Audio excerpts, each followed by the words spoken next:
اللهم إنك عفو كريم تحب العفو فاعف عنا. اللهم إنك عفو كريم تحب العفو فاعف عنا. اللهم إنك عفو كريم تحب العفو فاعف عنا. اللهم ربنا آتنا في الدنيا حسنة وفي الآخرة حسنة وقنا عذاب النار. اے اللہ ہمارے گناہوں کو معاف فرما دے. ہم گناہوں کے عادی ہو چکے ہیں. جب تک گناہ نہ کر لیں، تجھے ناراض نہ کر لیں، اس وقت تک ہمیں چین نہیں آتا. اے مالک، ہماری مسلمانہ زندگی کو معاف کر دے. ہمیں صلاح و فلاح والی زندگی نصیب فرما دے. ہمارے چھوٹے اور بڑے، نئے اور پرانے، جانی اور مالی، جاہی اور باہی، اے اللہ ہمارے تمام گناہوں کو معاف فرما دے. ہم سب کی مغفرت فرما. ہم سب کے ماں باپ کی مغفرت فرما. ہم سب کے بھائی بہن اور بیوی بچوں کی مغفرت فرما. ہمارے عزیز و اقارب اور رشتہ داروں کی مغفرت فرما. ہم سب کے دوست احباب کی مغفرت فرما. اے اللہ حضرت محمد صلی اللہ علیہ وسلم کی اس پیاری امت کی پوری بخشش کا فیصلہ فرما دے. پروردگار، امت تیرے پیارے نبی کی پیاری امت ہے. اس امت کے لیے تیرے نبی نے پیٹ پر پتھر باندھے ہیں. تیرے نبی کے گھر کے چولہے بجھے ہیں. تیرے نبی زخمی ہوئے ہیں. صحابہ نے چیخڑے باندھے ہیں. اے اللہ اونٹوں کی اوجڑیاں نچوڑ کر حلق کر کیے ہیں. ایسا ان قربانیوں، ان مہاجرین و انصار کی قربانیوں پر محمد صلی اللہ علیہ وسلم کے راتوں کے رونے، پنڈلیوں پر ورم آنے، امتازوا اليوم ایھا المجرمون، اس آیت پر پوری رات گزار دینے کے نتیجے میں اے اللہ یہ امت وجود میں آئی ہے. اے اللہ امت کو معاف فرما دے. امت کو معاف فرما دے. امت کو معاف فرما دے. امت کو معاف فرما دے. تیرے علاوہ کوئی جائے پناہ نہیں ہے. تیرے علاوہ کوئی معاف کرنے والا نہیں ہے. اے مالک امت کو معاف کر دے. یہ مشرق مغرب شمال جنوب میں پھیلی ہوئی، اللہ اس کے کلمے کی حفاظت فرما. اس کے عقائد کی حفاظت فرما. اس کی نمازوں کی حفاظت فرما. اس کے مراکز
چادریں ہیں اسے چاک کر کے ہدایت کا نور بھر دے.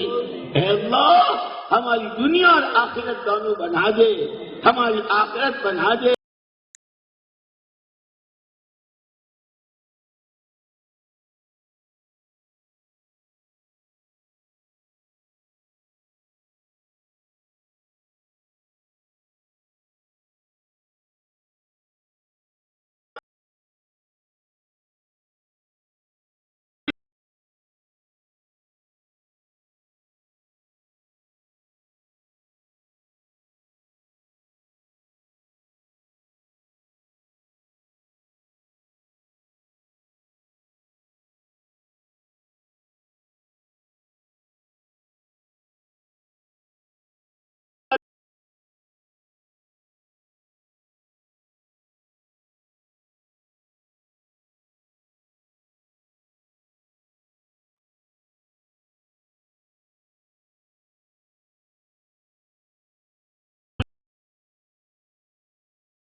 دعاؤں کے لیے کہا ہے، کہتے رہتے ہیں، آئندہ کہیں یا اب کہنا چاہے کہ نہ کہہ سکے، ہر ایک کی ہر جائز تمنا کو پورا فرما دے۔ جب تک دنیا میں رکھے ایمان کی سلامتی کے ساتھ اس ایمان کی محنت کے لیے عالمی سطح پر قبول فرما دے۔ اس محنت کے راستے کی ہر رکاوٹ کو جہاں ہو، جس شکل میں ہو، عافیت کے ساتھ اس کو دور فرما دے۔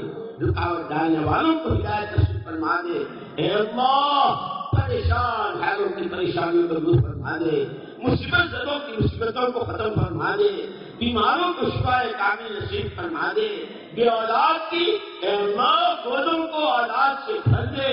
اے اللہ، ہمارے بچوں میں، بڑوں میں، مردوں میں، عورتوں میں جو جس طرح کی ابتلا اور پریشانی میں ہے، کوئی جادو اور سحر میں، اے اللہ کوئی ٹان اور ٹوٹکے میں، اور اللہ کوئی نظر میں، کون کس بیماری میں اور کس پریشانی میں، کسی کے گردے پھیل، کسی کو کینسر، کسی کو اندری، اے اللہ تو سب کو جانتا ہے، ہر بیمار کو شفائے کامل عاجل نصیب فرما۔